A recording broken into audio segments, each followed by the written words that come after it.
Shalom, salam damai sejahtera.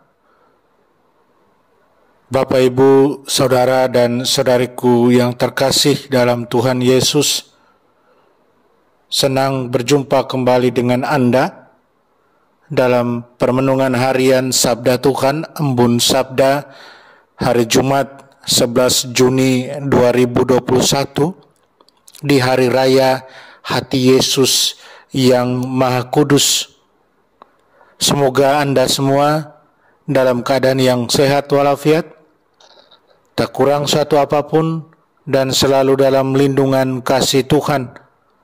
Buat yang sakit, dalam nama Yesus, Anda disembuhkan. Mari kita siapkan hati kita siapkan pikiran kita untuk mendengarkan dan merenungkan firman Tuhan. Tuhan sertamu dan sertamu juga. Inilah Injil Yesus Kristus karangan Santo Yohanes. Dimuliakanlah Tuhan. Hari Yesus wafat adalah hari persiapan Paskah, supaya pada hari Sabat mayat-mayat itu tidak tinggal tergantung pada kayu salib, sebab Sabat itu adalah hari yang besar. Maka datanglah orang-orang Yahudi kepada Pilatus dan meminta kepadanya supaya kaki orang-orang yang disalibkan itu dipatahkan dan mayat-mayatnya diturunkan. Maka datanglah prajurit-prajurit lalu mematahkan kaki orang yang pertama dan kaki orang yang lain yang disalibkan bersama-sama dengan Yesus. Tetapi ketika mereka sampai kepada Yesus dan melihat bahwa ia telah mati, mereka tidak mematahkan kakinya. Tetapi salah seorang dari prajurit itu menikam lambung Yesus dengan tombak, dan segera mengalirlah darah serta air keluar. Dan orang yang melihat hal itu sendiri yang memberikan kesaksian ini, dan kesaksiannya benar. Dan ia tahu bahwa ia mengatakan kebenaran, supaya kamu juga percaya. Sebab hal itu terjadi supaya genaplah yang tertulis dalam kitab suci. Tidak ada tulangnya yang akan dipatahkan, dan nas lain yang mengatakan mereka akan memandang kepada Dia yang telah mereka tikam. Demikianlah Injil Tuhan. Terpujilah Kristus. Saudara dan saudariku yang terkasih dalam Tuhan, di Hari Raya Hati Yesus yang Maha Kudus, saya ajak Anda merenungkan hati Yesus, hati yang lemah lembut dan penuh dengan belas kasih. Orang yang melakukan kekerasan terhadap sesamanya, kita sering katakan sebagai orang yang tak punya hati. Hati adalah lambang kepekaan dan cermin kemanusiaan kita. Ketika kita merayakan Hari Raya Hati Yesus yang Maha Kudus, kita mengenangkan sosok Yesus yang hanya ingin menyelamatkan manusia dengan kelemah lembutan dan dengan belas kasihnya yang luar biasa. Ketika ia wafat dan tergantung di kayu salib, seperti kita dengar dalam Injil, seorang prajurit masih saja melakukan kekerasan terhadap tubuhnya dengan menikam lambungnya. Dan dari lambung yang ditikam, keluarlah darah dan air dengan segera. Keduanya adalah lambang penebusan dan pengampunan Allah melalui Yesus Kristus satu-satunya sosok yang dapat mengalahkan segala bentuk kekerasan di muka bumi ini. Saudara dan saudariku, sesungguhnya di hari raya ini kita diingatkan kembali bahwa kita diciptakan sebagai manusia yang berhati, dan bahwa hanya kelemah lembutan dari kemanusiaan kita itu dan sikap belas kasih, dunia yang terluka ini dapat disembuhkan.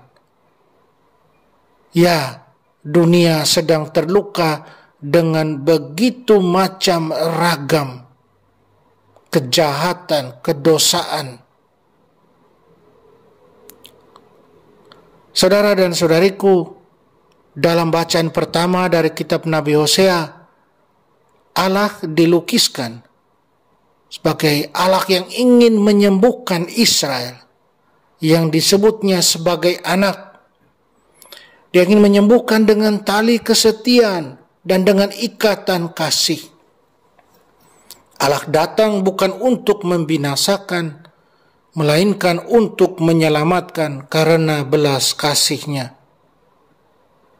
Saudara dan saudariku, mungkinkah kejahatan dan kekerasan yang merajalela di dunia ini karena kita makin kehilangan kelemah lembutan, kita makin kehilangan belas kasih dan pengampunan?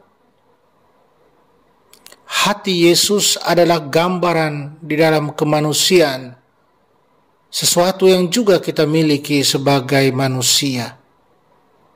Dunia kita membutuhkan figur-figur yang mampu menyejukkan suasana, menebarkan senyum perdamaian, dan mengungkapkan kasih yang tulus. Saudara dan saudariku, kematian hanya meninggalkan jasad tak bernyawa. Begitu pula yang terjadi pada Yesus. Tinggal jasadnya yang tergantung di kayu salib. Orang-orang Yahudi yang menginginkan kematiannya, mungkin mereka sudah puas, sebab mereka tidak merasa terancam lagi. Namun demikian, mereka tetap harus melaksanakan hukum Taurat yang mereka junjung. Menurut Taurat, jasad orang yang dihukum salib harus dikuburkan pada hari itu juga. Apalagi keesokan harinya adalah hari Sabat. Mereka tentu tidak ingin menajiskan diri karena berurusan dengan mayat-mayat itu. Saudara dan saudariku, memang ironis. Di satu sisi mereka memperhatikan kesucian ritual, namun di sisi lain mereka tidak sadar atau malah tidak peduli bahwa konspirasi untuk menghabisi nyawa Yesus berlawanan dengan kesucian dan hukum Taurat yang menjadi orientasi hidup mereka. Mereka hanya memperhatikan kesucian lahiriah. Karena itu mereka meminta tentara Roma mempercepat kematian orang-orang yang disalib dengan mematahkan kaki mereka. Namun karena para tentara melihat Yesus sudah mati, maka kakinya tidak dipatahkan. Hanya salah seorang tentara menikam lambungnya. Sesungguhnya tindakan para tentara itu menggenapi nubuat tentang Yesus. Berlawanan dengan dua kelompok tadi, Yusuf dari Arimatea dan Nikodemus tampil untuk menguburkan jasad Yesus. Keduanya adalah pemimpin agama Yahudi, tetapi mengikuti Yesus secara diam-diam. Meski tindakan mereka menggambarkan ketidaktahuan tentang kebangkitan Yesus, tetapi memperlihatkan keberanian untuk menyatakan bahwa mereka berpihak pada Yesus.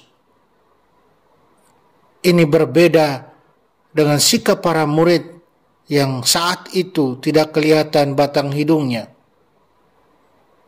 Menyatakan iman dengan ancaman terhadap popularitas, kedudukan, atau nyawa tidak dapat dilakukan oleh semua orang. Saudara dan saudariku, adalah satu hal yang sedih kalau kita mendengar semakin banyak orang menyangkal Kristus karena sesuatu hal yang lain. Pertanyaannya, di manakah hati mereka? Di manakah kualitas kasih? Apakah itu masih ada dalam diri mereka? Di mana kualitas itu yang mereka tunjukkan pada Yesus? Apakah itu ada? Mari di hari raya hati Yesus yang Maha Kudus, kita jawabi undangan Tuhan Yesus sendiri untuk menjadikan hati kita seperti hatinya. Hati yang penuh dengan kelemah lembutan dan belas kasih. Dan kita ikuti Tuhan terus dengan setia dan penuh komitmen. Amin. Mari kita berdoa mohon kekuatan dari Tuhan. Tuhan Yesus Kristus, hatimu mencerminkan siapa sesungguhnya Allah yang Maha Rahim itu. Buatlah agar hati kami menjadi seperti hatimu, yang hanya akan mengalirkan kasih penuh kerahiman, pengampunan, yang berkobar-kobar dan penuh gairah bagimu dan semua ciptaan. Semoga kami memiliki kerendahan hati untuk menanggapi kekerasan dengan kelemah lembutan, seperti yang telah kau tunjukkan pada salib. Amin. Mari kita mohon berkat Tuhan sertamu dan sertamu juga. Kita sekalian semua orang yang kita sayangi dan cintai, segala usaha dan kerja kita, dilindungi, dibimbing dan diberkati Allah yang Maha Kuasa, Bapa dan Putra dan Roh Kudus. Amin.